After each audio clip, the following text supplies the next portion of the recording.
ಒಂದು ದಟ್ಟವಾದ ಕಾಡಿನಲ್ಲಿ ಬಲಿಷ್ಠವಾದ ಸಿಂಹ ವಾಸ ಮಾಡ್ತಾಯಿತ್ತು. ಆ ಕಾಡಿನ ಪ್ರಾಣಿಗಳೆಲ್ಲ ಈ ಸಿಂಹವನ್ನು ನೋಡಿದ್ರೆ ತುಂಬಾ ಭಯಪಡ್ತಾ ಇದ್ದು.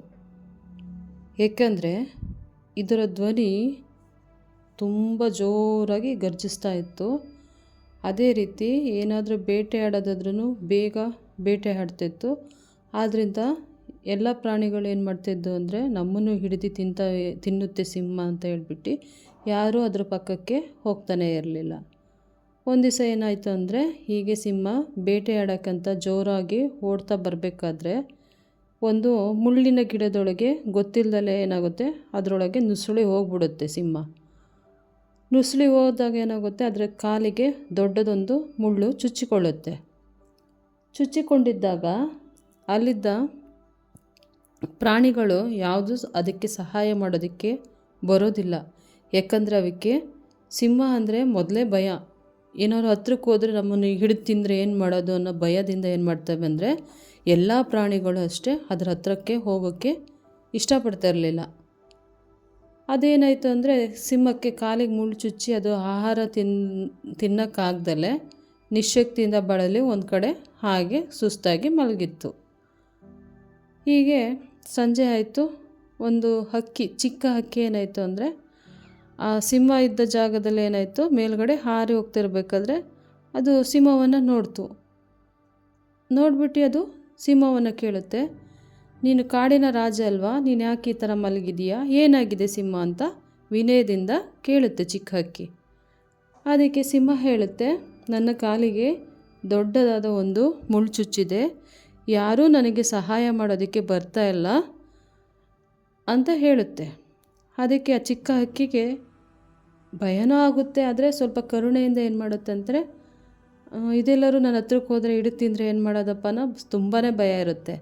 ಆದರೂ ಸಹಾಯ ಮಾಡೋ ಮನಸ್ಥಿತಿನೂ ಅದಕ್ಕಿರುತ್ತಲ್ಲ, ಅದಕ್ಕೆ ಏನು ಮಾಡುತ್ತೆ, ಸಿಂಹದ ಹತ್ರ ಬಂದುಬಿಟ್ಟು ಅದು ಕೊಕ್ಕಿನಿಂದ ಏನು ಮಾಡುತ್ತೆ, ಆ ಮುಳ್ಳನ್ನು ನಿಧಾನವಾಗಿ ತೆಗೆದುಹಾಕುತ್ತೆ. ತೆಗೆದುಹಾಕಿದ್ಮೇಲೆ ಇದಕ್ಕೆ ಆಹಾರ ನಡೆದಾಡೋಕ್ಕಾಗಲ್ವಲ್ಲ ಸಿಂಹಕ್ಕೆ, ಅದಕ್ಕೆ ಏನು ಮಾಡುತ್ತೆ ಅಂದರೆ ಆಹಾರ, ಹಣ್ಣು, ಚಿಕ್ಕ ಚಿಕ್ಕ ಹಣ್ಣು ಹಂಪಲು ಮತ್ತು ನೀರು ಈ ಥರದ್ದನ್ನೆಲ್ಲ ತಂದು ಕೊಡ್ತಾನೇ ಇರುತ್ತೆ ದಿವಸನೂ. ಒಂದು ದಿವಸ ಕಳೆಯುತ್ತೆ, 2 ದಿವಸ ಕಳೆಯುತ್ತೆ, 3ನೇ ದಿವಸ ಕಳೆದೋಗುತ್ತೆ. ಮಾರನೇ ದಿವಸ ಏನಾಗುತ್ತೆ ಅಂದರೆ ಸಿಂಹ ಫುಲ್ಲು ಹುಷಾರಾಗ್ಬಿಡುತ್ತೆ. ಹುಷಾರಾದಾಗ ಸಿಂಹ ಹೇಳುತ್ತೆ, ನನಗೆ ಯಾರೂ ಸಹಾಯ ಮಾಡಲಿಲ್ಲ, ನೀನು ಚಿಕ್ಕ ಪಕ್ಷಿ ಆದ್ರೂ ನಿನ್ನ ಹೃದಯ ಶ್ರೀಮಂತಿಗೆ ದೊಡ್ಡದು, ನಿನಗೆ ಯಾವತ್ತಾರು ಸಹಾಯ ಮಾಡಬೇಕು ಅನಿಸಿದರೆ ನನ್ನ ಕರಿ, ನಾನು ನಿನಗೆ ಸಹಾಯ ಮಾಡ್ತೀನಿ ಅಂತ ಹೇಳ್ಬಿಟ್ಟು ಸಿಂಹ ಹೋಗುತ್ತೆ. ಸ್ವಲ್ಪ ದಿನಗಳು ಕಳೆದಾಗ ಏನಾಗುತ್ತೆ, ಅಲ್ಲಿಗೆ ಕಾಡಿನೊಳಗೆ ಬೇಟೆಗಾರರು ಬರ್ತಾರೆ. ಬೇಟೆಗಾರರು ಬಂದಾಗ ಒಂದು ಬಲೆಯನ್ನು ಹಾಕಿ ಹಕ್ಕಿಗಳನ್ನ ಹಿಡಿತಾರೆ. ಹಕ್ಕಿಗಳು ಹಿಡಿದಾಗ ಏನಾಗುತ್ತೆ ಅಂದರೆ ಅದರಲ್ಲೂ ಈ ಚಿಕ್ಕ ಹಕ್ಕಿ ಇತ್ತಲ್ಲ ಅದನ್ನು ಮಿಸ್ಸಾಗಿ ಅದರೊಳಗೆ ಸೇರ್ಕೊಂಡ್ಬಿಡುತ್ತೆ. ಅದು ಜೋರಾಗಿ ಕಾಪಾಡಿ ಕಾಪಾಡಿ ಅಂತ ಕೂಗುತ್ತೆ.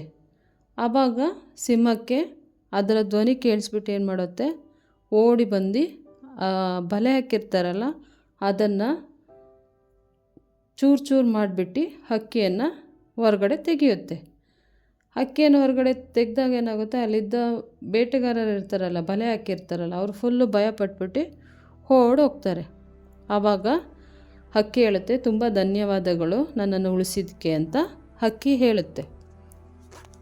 ಆವಾಗ ಸಿಂಹ ಹೇಳುತ್ತೆ, ಈ ಪ್ರಪಂಚದಲ್ಲಿ ಗಾತ್ರವನ್ನು ನಾವು ಯಾವತ್ತೂ ನೋಡಬಾರ್ದು, ಒಳ್ಳೆಯ ಮನಸ್ಸನ್ನು ಮಾತ್ರ ನೋಡಬೇಕು. ಒಳ್ಳೆಯ ಮನಸ್ಸಿದ್ರೆ ಏನು ಬೇಕಾದ್ರೂ ನಾವು ಸಾಧನೆ ಮಾಡ್ಬೋದು ಅಂತ ಸಿಂಹ ಹೇಳುತ್ತೆ. ಅದಕ್ಕೆ ಹಕ್ಕಿ ತುಂಬ ವಿನಮ್ರತೆಯಿಂದ ಹಕ್ಕಿ ಏನಂತ ಹೇಳುತ್ತೆ ಅಂದರೆ, ನನ್ನನ್ನು ಕಾಪಾಡಿದ್ದಕ್ಕೆ ಸಿಂಹ ನಿನಗೆ ಧನ್ಯವಾದಗಳು. ಜೀವನದಲ್ಲಿ ಒಳ್ಳೆಯದನ್ನು ಮಾಡಿದ್ರೆ ಒಳ್ಳೆಯದೇ ಆಗುತ್ತೆ ಅನ್ನೋದಕ್ಕೆ ನೀನೇ ಕಾರಣ. ನೀನು ಎಷ್ಟೇ ಕ್ರೂರ ಪ್ರಾಣಿ ಆದ್ರೂ ನಾನು ನಿನ್ನನ್ನು ಕಾಪಾಡಿದ್ನಲ್ಲ, ಅದೊಂದೇ ಒಂದು ಕಾರಣಕ್ಕೋಸ್ಕರ ಇಂದು ನೀನು ನನ್ನ ಜೀವವನ್ನು ಉಳಿಸಿದೆ.